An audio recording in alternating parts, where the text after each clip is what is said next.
and gentlemen, we welcome our eminent presenters for the presentation. Mr. Akshay Sharma, Director Project Pune IT City Metro Rail Limited, and the co-presenter Mr. Abhijit Malankar, returning expert CIM GIZ. Mr. Akshay Sharma is a postgraduate structural engineer from IIT Kanpur, a certified PMP from PMI USA, and an MBA. Has total work experience of more than 33 years, out of this, about 20 years in a leadership role related to consultancy services and EPC. He has retired voluntary as a chief engineer after working for 20 years with Indian Railways, currently working as Director Project in Pune Metro since August 2019. Has earlier worked as Director and PMC in Sistra, a French consultancy firm, and Director Operations in SENA, a Spanish consultancy organization. Before this, he has worked as Project Director with Leighton Contractors and Parsons Bricker and the co-presenter, Mr. Abhijit Malankar, returning expert CIMGIZ, is MSc Engineering Technical University of Berlin, E-Mobility and Sustainable Energy, EMBA from SIBM Pune, Six Sigma Green Belt Quality Systems from Fraunhofer Institute IPK Berlin, MTRIZ from TU Berlin, and Design Thinking Practitioner, Climate KIC EU. He has 15 plus years of global professional experience in diverse sectors like manufacturing, telecom, agile and Kanban based software development, software quality assurance, renewable energy, multimodal e mobility as a service models, clean tech, designing COVID 19 and climate change, resilient high tech, and data analytics enabled sustainable solutions from small farmers, women, SHGs, and smart cities.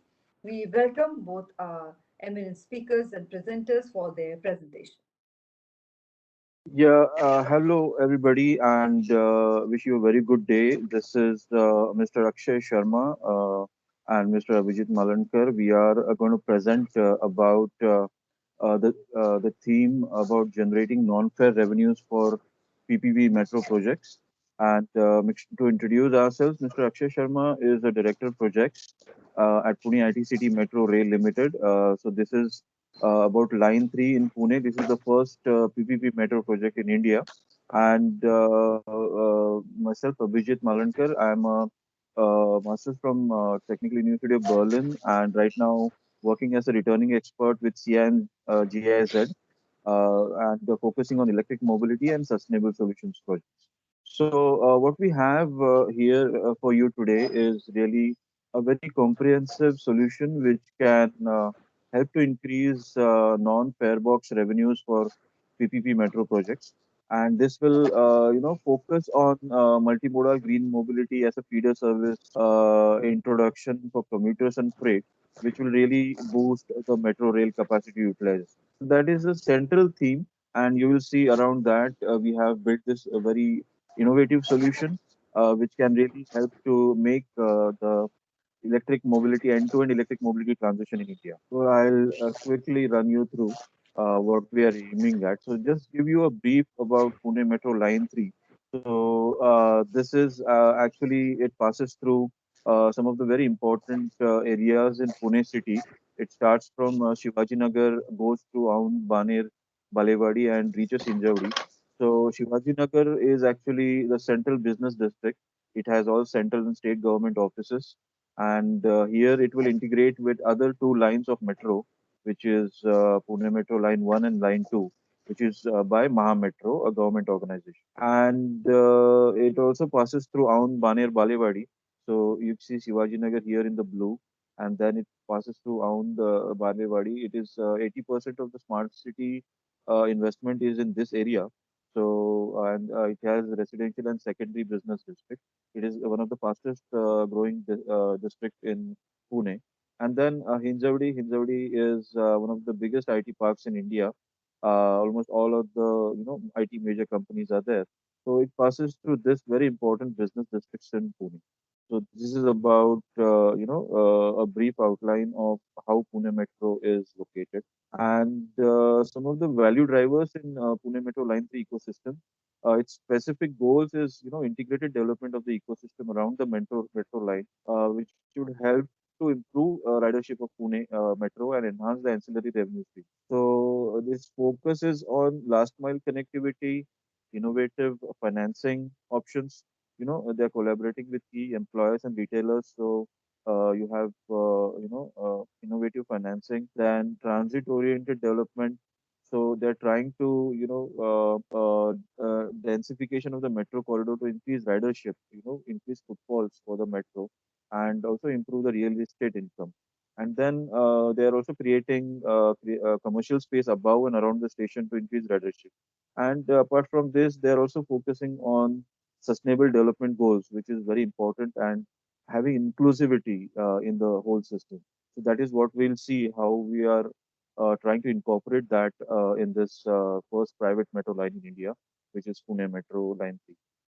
So this is like typical problem statement we are working into, wherein we want to improve the capacity utilization, create multiple non-fare revenue streams, provide end-to-end electric transit for commuters as well as freight. Freight is a biggest neglected area, but we are, trying to integrate that end-to-end, first mile, last mile included. Then integrate with new services like because these are the upcoming services we have to be ready with 5G, IoT, e-mobility, autonomous vehicles, hyperloop, and drone taxis. And then we also are aiming to reduce carbon emissions, not just for social reasons but also for revenue reasons. And we'll see how that happens, and then increase the local content because that is where the jobs will be created, and that is where you get inclusivity with the local utilities and government. So this is how we see the metro developing ahead, like just like your smartphone, how it has captured different technologies in one single smartphone. That is the same way we want to have metro convergence to really have those multiple revenues. So that is how we look at the solution. Just like the slide is of this smartphone, we want a similar convergence of different services, and I'll explain you the top 10 of these uh, uh, like how it can really happen. So we are focusing on multimodal e-mobility. We are focusing on NTN electric transit provider. You can really have startup ecosystem around this, warehousing services, 5G and IoT services enabler, autonomous vehicles, hyperloop integration, can work with utility for water and waste transport, can work be a biogas aggregator, bio-waste biogas aggregator. It can be a solar energy aggregator and producer, can provide emergency services, it can provide electric freight, transport, and the RoRo services. Apart from the basic function of commuter trust, these are typically the convergence of various services we are looking at. So, energy aggregator, go into the first we are. Yeah, so we'll see the revenue stream one, like how it can be an energy aggregator. This is like since in this process we are working with Niti Aayog to get a policy implementation in place, a policy change in place, wherein the metro rail will work with your local utilities, your energy utilities, to really help evacuate the solar rooftop energy. Because your stations, for example, in Pune Metro also, all these 50 to 60 stations are going through prime real estate. And then these can be energy evacuation points at these different locations so that you can evacuate the solar rooftop and small wind energy storage energy, even bio waste to biogas energy. So this energy can be evacuated and supplied by metro rail for its own operations as well as to other electric mobility operations which we are proposing as feeder service. So that's how this revenue stream comes into place, where not just metro rail will have its own solar rooftop and biogas plant to digest city bio waste, but it can also help evacuate solar rooftops from distributed energy generators all over the city. So this can give a big boost to renewable energy, and revenue stream always happens when you are really giving business to somebody else. So that way, this revenue stream can be very sustainable going ahead. The second revenue stream is, of course, since we'll be doing this solar rooftops and biogas, bio waste conversion plant for ourselves, we can extend these turnkey services to housing societies, you know. So this can be a good EPC revenue stream, kind of turnkey technical revenue stream, which can be also beneficial as a sustainable source of income going ahead. Then there is the important revenue stream about multimodal and electric mobility as a service.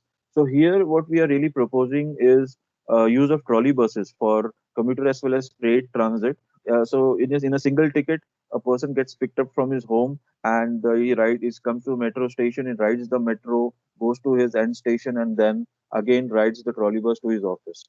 So the same thing we are expecting for freight, because bus or trolley truck, there is no freight restriction, and this really gives you a very good revenue stream going ahead. And apart from that, you can integrate different businesses like Ola, Uber, and even drones and small freight transporters and like cloud kitchens, etc. So all of these can also utilize these kind of transits that will be making available in a single ticket. So this will be a very good revenue stream. It will increase your footfalls, and it will also help to make the whole business sustainable and more green.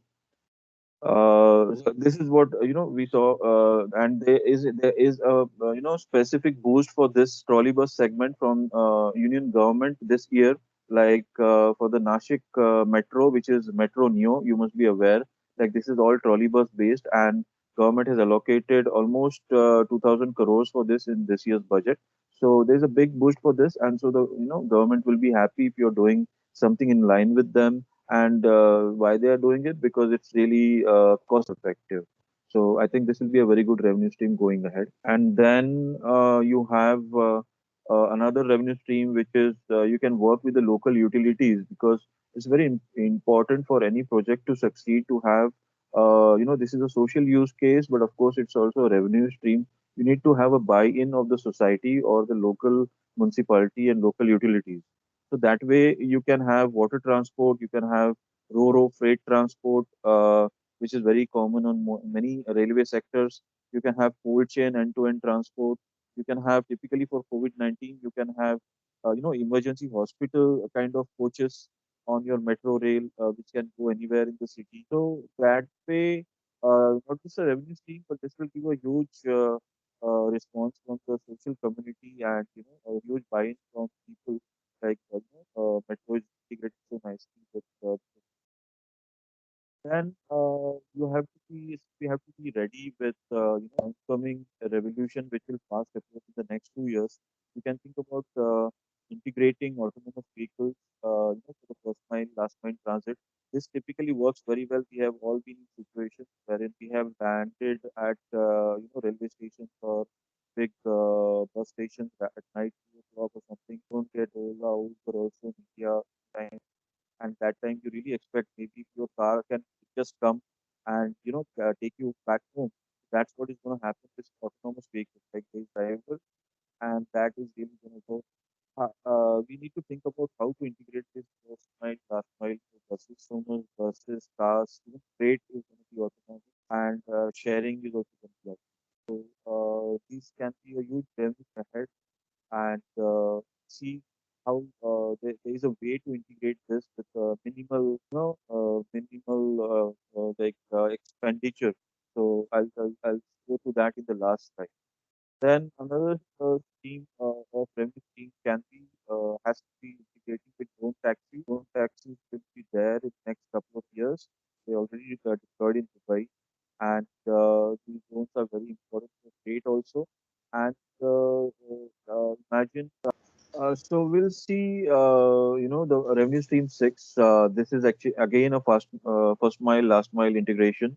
Drone taxis are going to come in a big way in the next couple of years. The way drone revolution is going on, they are already deployed in Dubai.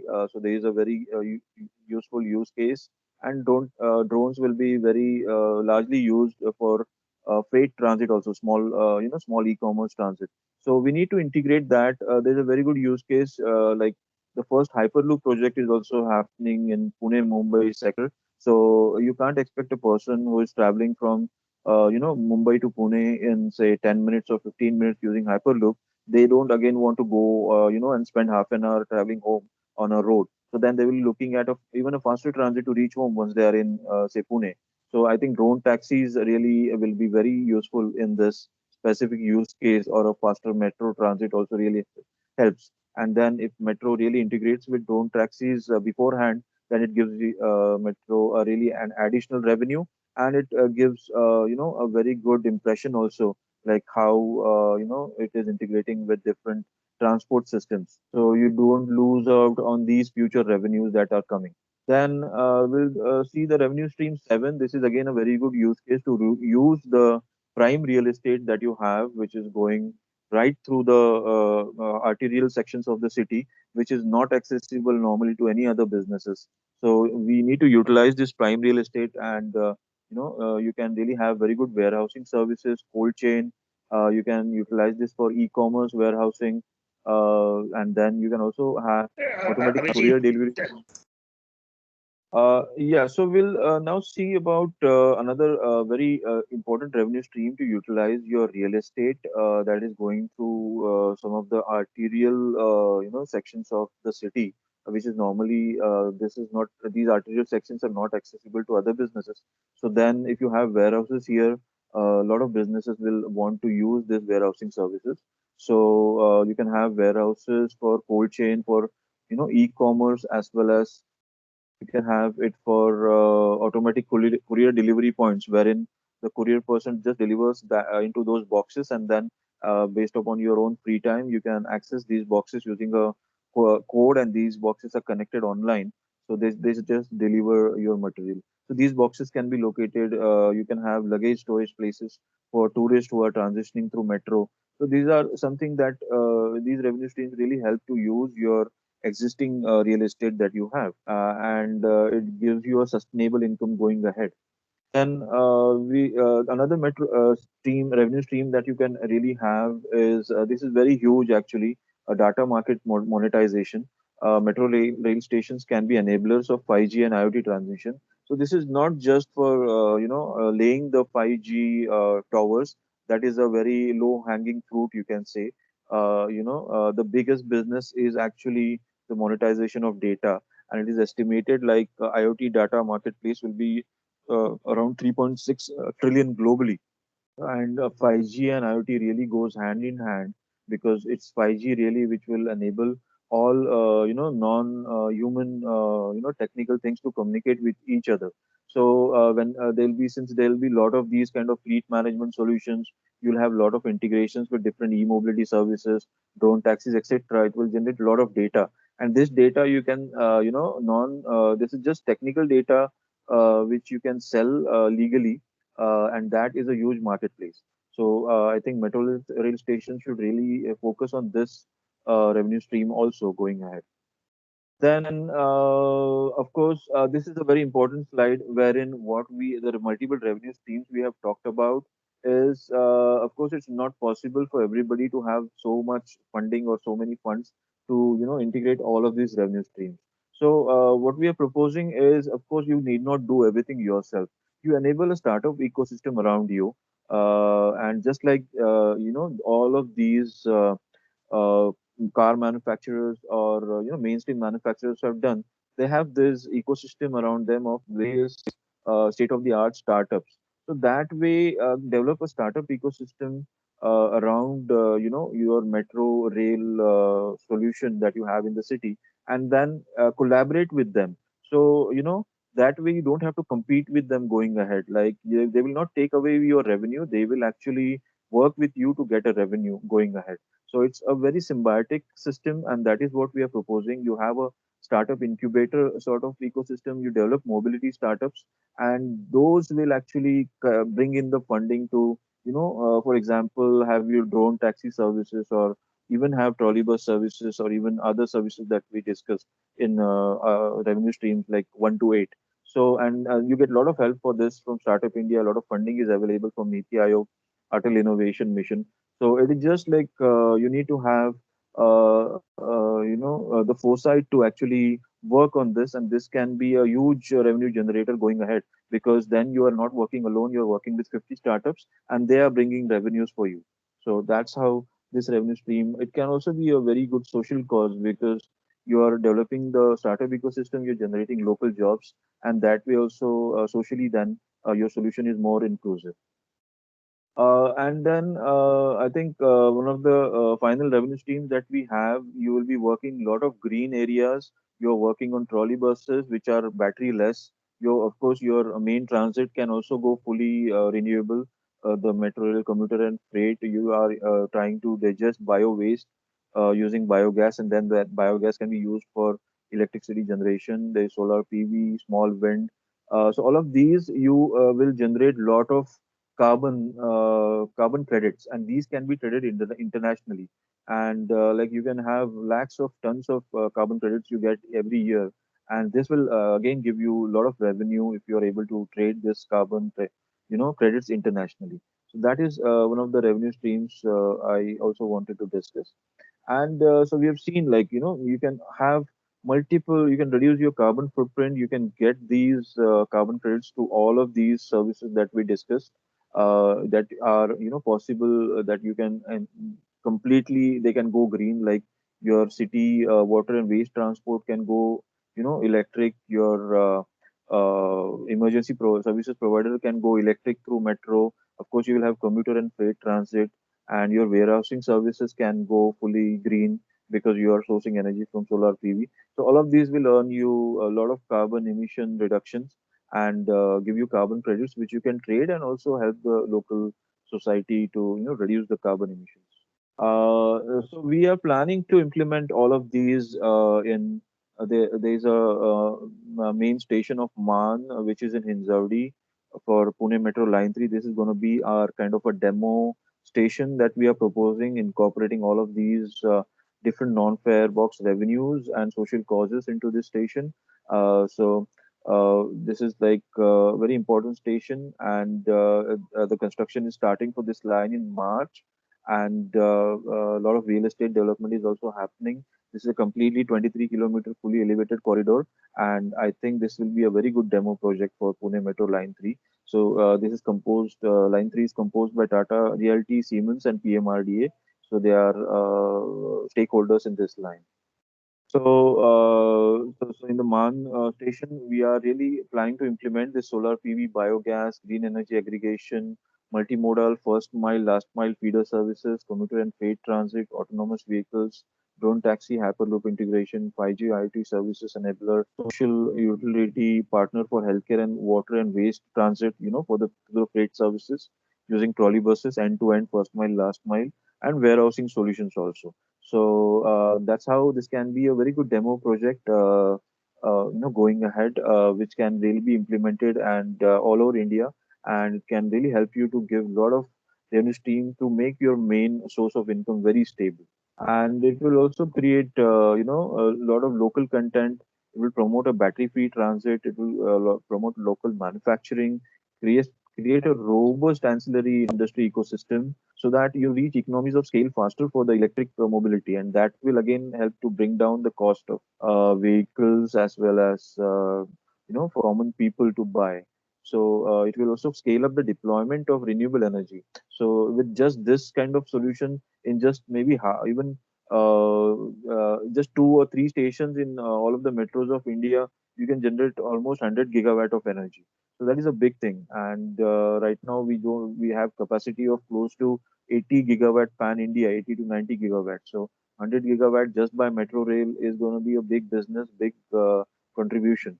So I think, and then it can also be ready for future tech integration. We saw that, and it will really help the nation also to save a lot of oil imports and foreign exchange and carbon emissions. So carbon emissions really help all of us, reduction in carbon emissions. So that way it is a very socially inclusive concept, and also financially sustainable. So we have proposed recently this concept to Smart Move. This has got accepted in top 10 concepts from global 80 entries. So this has received validation from Smart Cities Mission from the government. Smart Move is an initiative of Ministry of Urban Affairs. It is also an initiative of Smart Cities Mission, and it is run by GIZ globally. GIZ is a German government organization, and National Institute of Urban Affairs is supporting this. So we are very happy to work with them. We'll be working with them going ahead. And this concept was also presented as a paper in India Smart Grid Forum last year. So it has received a lot of academic support, a lot of industry support, and a lot of utility support also. Thank you. Thanks very much. We'll be happy to receive your questions. Me and Akshay Sharma will be very happy to answer any queries that you have, and we look forward to answering your questions. Thank you.